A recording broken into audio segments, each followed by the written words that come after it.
William Sanches, escritor, palestrante, um ser humano realmente muito iluminado, e eu tenho a alegria de tê-lo como um dos nossos comentaristas. Seja muito bem-vindo, muito boa noite. Boa noite, alegria minha. Numa sexta-feira falar sobre espiritualidade é tudo de bom. Obrigado, Alcides. Eu estou querendo aprender esse negócio aqui. Como é que a gente pode pensar como um gênio? Existe isso mesmo? Existe, claro. A forma de pensar é tudo na vida da gente, né? Como nós pensamos é que nós construímos a nossa realidade. Tudo começa no pensamento. Eu falei um pouco sobre isso no nosso último encontro aqui, onde a gente começa no pensamento, transforma em palavras, palavras daqui a pouco já estão sendo atitudes, se transformam em hábitos, né? E aí a gente começa a observar hábitos de algumas pessoas, como que elas pensam, como elas realizaram, como elas são bem-sucedidas, por que uns vão para frente, outros não. Às vezes até na própria família, né? Tem um que vai, que é uma beleza com uma facilidade, o outro tem um pouco mais de desafio para poder avançar, enfim. Mas tem uma frase que eu queria refletir nessa noite, que é uma frase do José Saramago, que diz assim: para ver a ilha, é preciso sair da ilha. O que será que José Saramago queria dizer com essa frase? Através de um conto maravilhoso, onde um homem foi para frente do palácio, lá para frente do castelo, pedir para o rei um barco. E ele começou a brigar, e como muitas pessoas iam pedir coisas para o rei, ele queria um barco de todo jeito, e ele começou a causar conflito lá na frente do castelo, né? Mas para que você quer um barco? Não, eu quero um barco porque eu quero navegar, eu quero conhecer outras ilhas, eu quero conhecer uma ilha desconhecida. Todo mundo, mas não existe ilha desconhecida. Todas as ilhas estão catalogadas, mapeadas, todos nós conhecemos todas as ilhas, né? E aquele homem insistia todos os dias lá na frente do castelo. Um dia, para se viver livre dele, né? Para se ver livre dele, falaram: vamos dar um barco para esse homem. Deram um barco para ele. Ele tinha uma companheira também que queria conhecer a ilha desconhecida. Deram o barco. Quando ele colocou o barco na água para sair daquele lugar que ele vivia, ele escreveu no barco assim: Ilha Desconhecida. Colocou o nome do barco. E eu fiquei pensando que José Saramago queria dizer com isso nesse conto, né? Sobre essa ilha desconhecida, que é a nossa própria vida, né, Alcides? Viver parado num determinado lugar, com tudo mapeado, tudo pronto, com roteiros pré-estabelecidos, ainda mais numa época onde nós estamos vivendo, que nós escutamos em todos os lugares, na maioria dos meios de comunicação, nos colegas de trabalho, até na família, assim: não, está em crise, esse ano está difícil, esse ano está parado, parou tudo. Será que nós não estamos nos mapeando?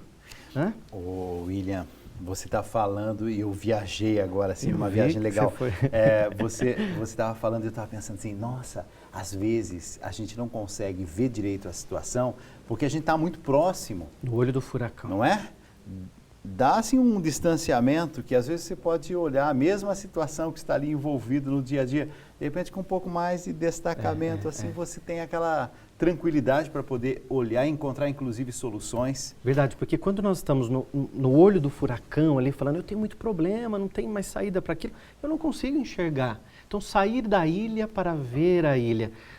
O primeiro passo para pensar como um gênio, né? O gênio, ele sabe exatamente o que ele quer.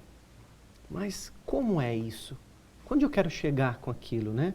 Então, quando ele sabe o que ele quer, ele imagina, vamos imaginar, por exemplo, Santos Dumont, um gênio fantástico, né? Bolou tantas coisas, até o chuveiro com água quente partiu ali do Santos Dumont, né? O relógio, ele não aguentava mais ficar pegando o relógio do bolso toda hora, falou: vou amarrar o relógio no meu pulso, e bolou o relógio, né? Então, quer dizer, foi bolando a cabeça de um gênio, ele sabe o que ele quer.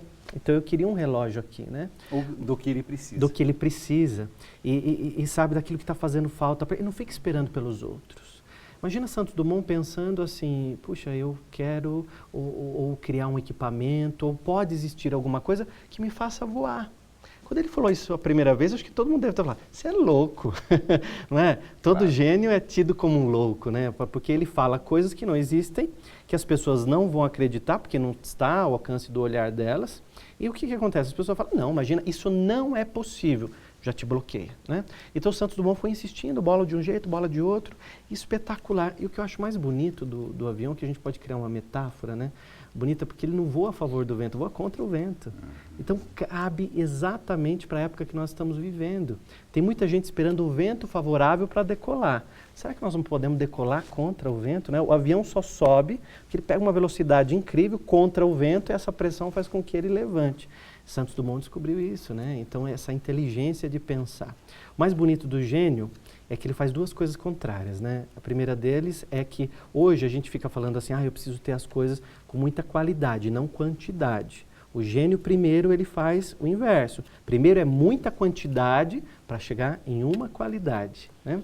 Então ele faz muito, muito, muito, muito, muito. Segunda visão do gênio contrária que nós temos, que observar o gênio pensa de lá para cá, ou seja, imagina Santos Dumont imaginando o avião. Ele foi vindo até o dia de hoje, tudo que ele precisava fazer até chegar naquele ponto. Quando nós ficamos esperando o vento favorável, as oportunidades, ou aquela frase famosa que as pessoas falam, quando as coisas começarem a acontecer, você vai ver que eu vou fazer, quando eu vou ser feliz. Quando o negócio começar a andar, quando começar a fluir, ou quando o país melhorar.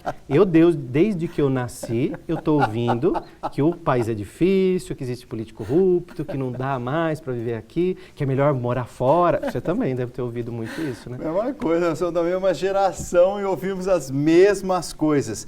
Agora, a pessoa que tem essa capacidade a mais, eu vou chamar assim, ou então que usa bem dos seus conhecimentos, das suas informações, das suas capacidades, vai pensar também o passo a passo. Ou seja, ele sabe exatamente que ele está dando o primeiro passo, mas ainda terá o segundo. É como a Operação Lava Jato, está na 26ª, mas ele já tem lá reservado uma estante a 32ª etapa da Lava Jato. Quer dizer, o olhar deles já está lá na frente. Já se preparar. Alguém que de repente está querendo correr participar de uma corrida, não adianta sair de casa e falar, não, vou competir amanhã e vou ganhar. Não, você está se preparando há muito tempo para aquilo e sabe onde você quer chegar. A mente do gênio, eu percebo assim, o gênio sabe onde ele quer chegar e ele começa a construir de trás para cá, né? De lá do futuro para hoje. Vamos fazer esse exemplo assim, do futuro para cá, que acho que fica muito mais fácil. Então eu sei onde eu quero chegar. Se a gente pegar o exemplo de Thomas Edison, que é incrível o exemplo dele, também mais de 1.300 patentes entre o mimeógrafo, você lembra do mimeógrafo na escola? Que ficava cheiro de álcool? Cheiro de álcool, né? A criançadinha ficava tudo... Borrava tudo na mão, colocava a folha no rosto para cheirar. Cheirinho bom, mimeógrafo, né? Quem dessa época vai lembrar do mimeógrafo. Thomas Edison, tantas outras coisas que ele bolou. A lâmpada. Eu fico imaginando assim, será que todas as vezes que Thomas Edison tentou bolar a lâmpada foi um fracasso? Não, foi a questão que nós falamos, é a quantidade para chegar na qualidade, mas ele não parou ali. Mas ele sabia que poderia criar uma tecnologia, um aparelho, um mecanismo para ter uma luz ali. Ele foi tentando. Então ele sabe onde ele quer chegar e faz a viagem para cá. O interessante de Thomas Edison na biografia dele é que quando ele era criança, o Thomas Edison foi expulso da escola, porque o professor considerou que ele era incapaz de aprender. É impressionante, né? Os gênios, como muitas vezes são entendidos como incapazes de aprender. Né? Então, imagina se ele tivesse ficado a vida toda assim, nossa, quando eu era pequeno, minha professora falou que eu não podia aprender. O professor falou na escola que eu não ia aprender de jeito nenhum. E carregando isso a vida toda, né? Um estigma que alguém, que não é um gênio, colocou nele. Thomas Edison, quando era pequeno, ainda criança, vendia balas no trem para ajudar a família. E um dia um funcionário do trem levantou o Thomas Edison pelas orelhas. A violência foi tão grande que ele perdeu a audição. Então, uma curiosidade, Thomas Edison não ouvia absolutamente nada.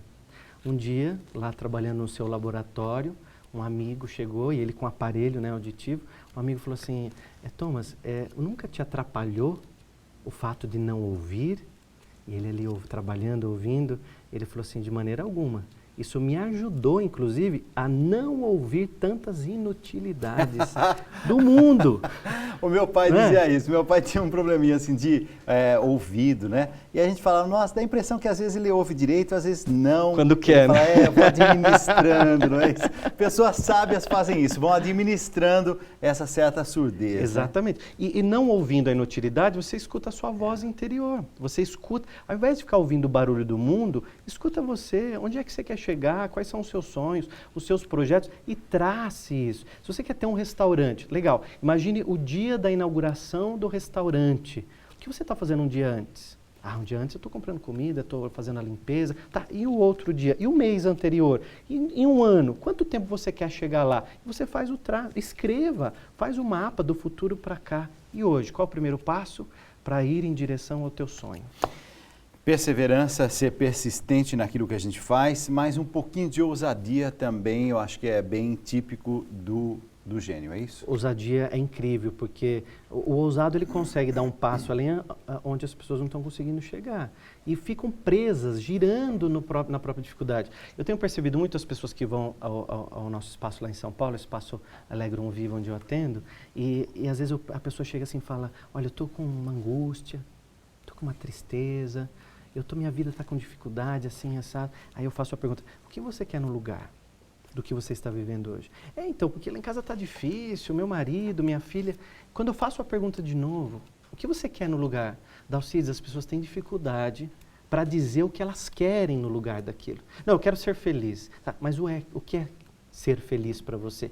Como você quer investigar isso? Que valor que está por trás disso? Aí você vai tirando as camadas para que a pessoa consiga ver, ter essa ousadia de ver exatamente onde você quer chegar e, digo mais, a vida que você quer ter. Se você não consegue enxergar a vida que você quer ter, imaginar Deus olhando para você agora, Ele está olhando para você e Ele está olhando o teu pensamento para realizar o teu sonho hoje. Aí Ele olha para você e você não sabe o que você quer. Você não consegue enxergar. Imagina como que o universo vai trazer para você isso se você não sabe exatamente o que você quer construir na tua vida no lugar do que você não tem. William, para terminar, é sempre bom, né, essa conversa. Já? Você parece assim que vai arejando os pensamentos da gente. Ah, que bom, obrigado. Aceitar críticas. Vamos terminar falando sobre isso. Vamos falar sobre isso? Crítica é uma palavra que para muitas pessoas puxa para o lado negativo. É interessante como algumas palavras possuem um poder, né? Assim como apreciar, parece que ela é positiva, né? Aprecie com moderação, dá a impressão que você vai gostar do negócio já. E crítica dá a impressão que ela é só negativa. E não, ela é muito positiva. Eu tenho uma série de amigos que, quando eu saio daqui do ar, eu mando um WhatsApp. E aí, como é que foi? Eu falei, não, você precisa arrumar o braço, você está falando muito com as mãos. Quer dizer, isso me ajuda muito todas as vezes que eu venho aqui a fazer um pouquinho melhor da próxima vez. Então, aceitar as críticas é ser inteligente, porque você sabe quem você é.